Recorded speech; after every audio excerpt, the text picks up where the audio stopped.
Assalamualaikum warahmatullahi wabarakatuh. Ketemu lagi dalam mata pelajaran Dasar Perancangan Teknik Mesin SMK kelas 10 semester 1. Kali ini program keahlian teknik mesin KD 3.3 memahami prinsip pengolahan bahan non-logam. Kalian bisa melihatnya. Kali ini kita bahas pembuatan bahan pembuatan fiberglass oleh Reni Ekowati. Tujuan pembelajaran kali ini, setelah mempelajari materi, diharapkan siswa dapat 1. Memahami bahan-bahan untuk membuat fiberglass. Bahan pembuat fiberglass itu apa aja? Kalian bisa melihatnya, gambar ya. Bahan pembuat fiberglass pada umumnya terdiri dari 11 macam bahan. 6 macam sebagai bahan utama dan 5 macam sebagai bahan finishing. Sebagai bahan utama itu apa saja? 1. Aerosol. Kedua, pigmen. Ketiga, resin. Keempat, katalis. Kelima, talc.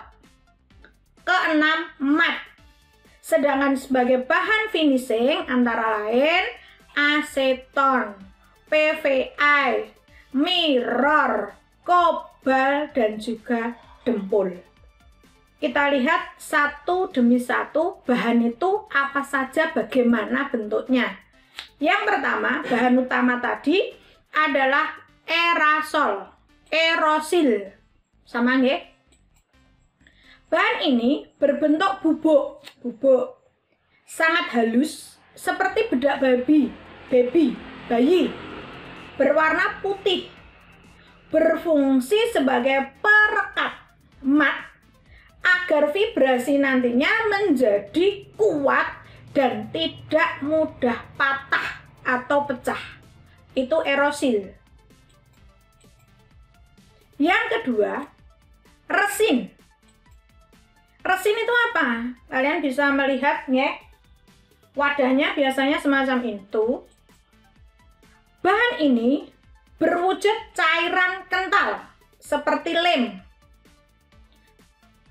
Berkelir atau berwarna hitam atau bening. Berfungsi untuk mencairkan atau melarutkan sekaligus juga mengeraskan semua bahan yang akan dicampur. Biasanya bahan ini dijual dalam literan atau dikemas dalam kaleng. Katalis. Zat ini berwarna bening dan sebagai pengencer. Zat kimia ini biasanya dijual bersamaan dengan resin yang tadi dan dalam bentuk pasta atau cair. Perbandingan resin dengan air atau resin dengan bahan yang mau dikataliskan itu sampai berapa? 1 liter resin dan katalisnya 1/40 liter. Perbandingannya semacam ini. Itu untuk katalisnya. Yang keempat adalah pigmen. Pigmen itu apa? Kalian bisa melihat ya, beraneka warna. Karena pigmen adalah zat pewarna. Sebagai pencampur saat bahan fiberglass dicampur. Pemilihan warna tentu saja disesuaikan dengan selera pembuatnya atau kepentingan. Pada umumnya, pemilihan warna mempermudah proses akhir saat pengecatan. Yang kita kehendaki akhir hasilnya adalah biru, berarti kita memilih pigmennya biru. Nanti pada saat finishing, pada saat akhir pengecatannya kita tidak terlalu berpayah-payah. Demikian dengan hasil akhir yang kita kehendaki, merah. Berarti pigmen yang kita gunakan adalah merah. Pada saat finishing juga akan sedikit atau banyak jelas mempengaruhi di dalam hasil pengecetannya.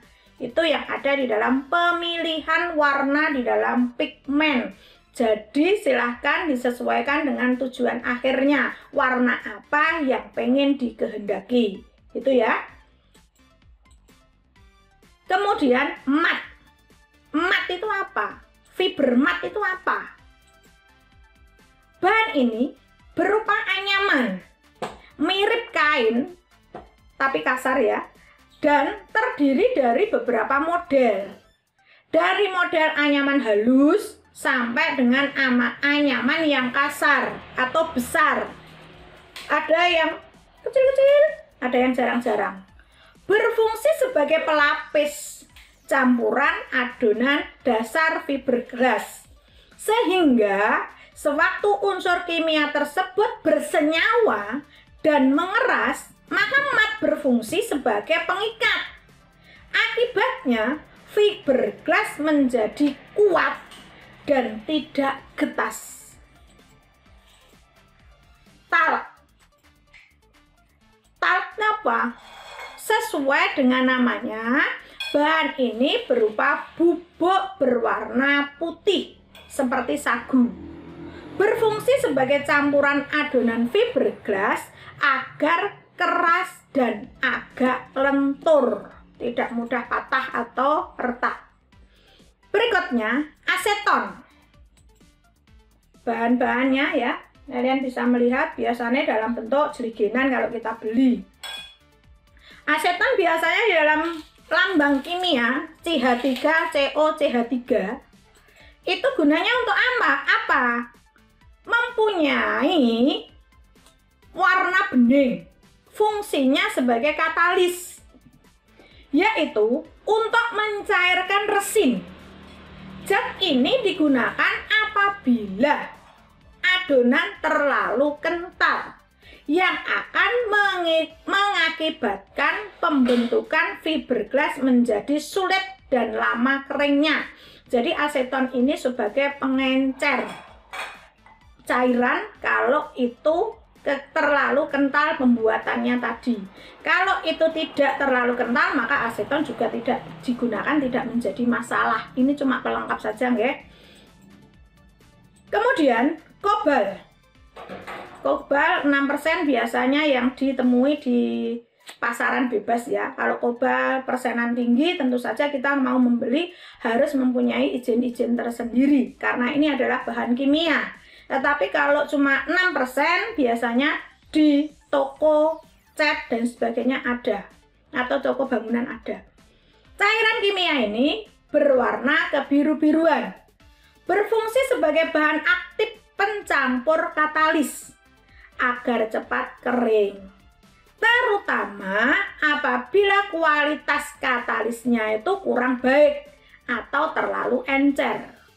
Bahan ini dapat dikategorikan sebagai bahan penyempurna, sebab tidak semua bengkel menggunakan ini. Hal ini tergantung pada kebutuhan pembuatan katalis resin yang digunakan tadi. Perbandingannya berapa? 1 tetes tis kobal dicampur dengan 3 liter katalis. Apabila perbandingan kobal ini terlalu banyak, dapat menimbulkan api. Jadi perbandingannya benar-benar diperhatikan biar tidak berbahaya untuk diri kita maupun lingkungan maupun barang yang kita buat. Itu kobal. PVI. Nah, ini gambarannya ya. Nah, bahan ini merupakan cairan kimia berkelir atau berwarna biru, menyerupai spiritus. Spiritus sudah banyak kita pahami ya, spiritus. Berfungsi untuk melapis antara master malnya atau cetakan dengan bahan fiberglassnya, dengan bahan yang mau dituang. Tujuannya adalah agar kedua bahan tersebut tidak saling menempel atau lengket, sehingga fiberglass hasil cetakan dapat dilepas dengan mudah dari marter mal atau cetakannya, master mal atau cetakannya. Jadi biar pada saat kita membuat barang, malnya udah dilapisi dengan PVI ini, kemudian baru dituang bahan yang tadi sempat Bu Reni sebutkan. Nanti untuk proses pembuatannya kalian tunggu video berikutnya ya. Soalnya nanti kalau saya terangkan di sini terlalu lama. Maka yang ada ini dilapisi dulu. Biar apa? Biar nanti pada saat ini sudah kering atau sudah jadi, mudah untuk diambil apa? Barang yang kita buat. Itu PVI. Kemudian mirror. Mirror itu apa? Nah, ini.